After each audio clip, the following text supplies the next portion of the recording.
I swear I am justice. Kill me if you can.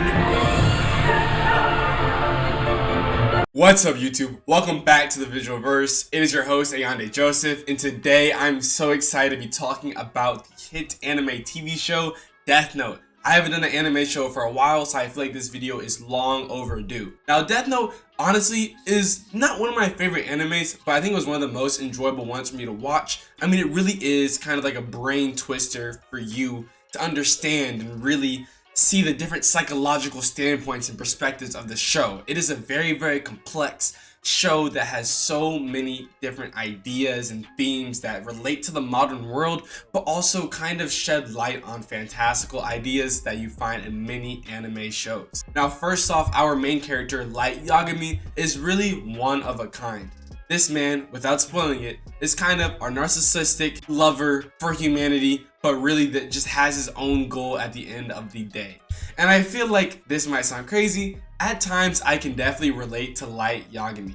I mean, he is such a lovable character in the show and also hateable. I mean, he does crazy things, but he also is doing it for the greater good. So is it really crazy if he has the right intentions?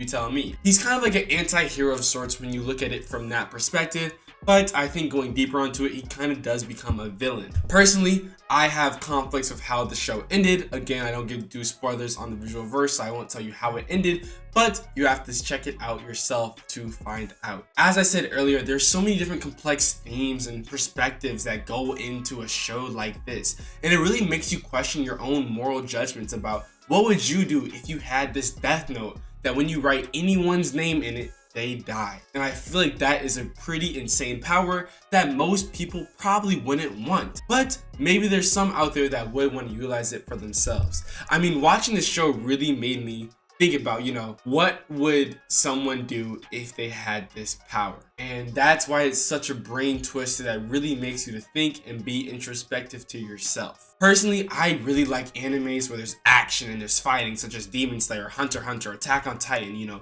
Someone's always working, they're always throwing the hands. So that's specifically why Death Note isn't one of my favorites, just because I like those more action-y anime shows. But this really led me to reflect and think about myself, how I want to get into more adult and mature films and shows. And I feel like this, at the core of it, is what Death Note is. I mean, it really does have these hard topics that you have to take time to think about and really let them soak in and believe in. I think that every single character in Death Note isn't amazing, but the core cast that the show is built around are perfect. I mean, we have the detective whose name is L, and his job is basically to interrogate this Death Note killer and how it works. And so I think it is beautiful how the story creators crafted the show and really made it feel like this brain twister I keep talking about. Anyways, this is definitely one of my top animes. Although not my favorite, I think you should 100% give it a chance if you're looking for a new show that's gonna make you think deeper about your own life. Thank you so much for watching, and as always, I will see you next time.